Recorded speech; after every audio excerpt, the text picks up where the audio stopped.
மேலறை தியானம் பிப்ரவரி மாதம் 6ஆம் திகதி 2026ஆம் ஆண்டு. எழுதியிருப்பவர் நார்டா வர்காஸ் குரேரோ, டொமினிக்கன் குடியரசு. தலைப்பு: கடவுளுடன் தனிமையில். வாசிக்க வேண்டிய வேத பகுதி மத்தேயு 6ஆம் அதிகாரம் 5ஆம் வசனம் தொடங்கி 15ஆம் வசனம் வரை. இன்றைய நாளுக்குரிய தியான வசனம் சங்கீதம் 51:17ஆம் வசனம். தேவனுக்கு கேட்கும் பலிகள் நொறுங்குண்ட ஆவிதான்.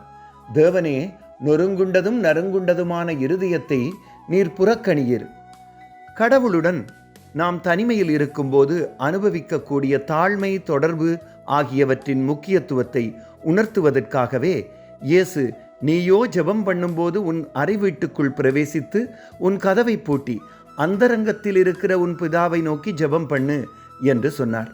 மற்றவர்கள் பார்க்காத இடத்திலிருந்து உண்மையாகவும் மனப்பூர்வமாகவும் சாதாரணமாகவும் பேசலாம்.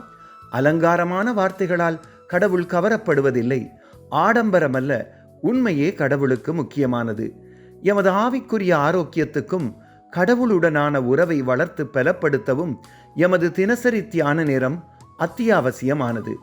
கடவுளுடனான நேரம் குணமாக்கல், சுயாதீனம், ஆறுதல், பலம் ஆகியவற்றை தருகிறது.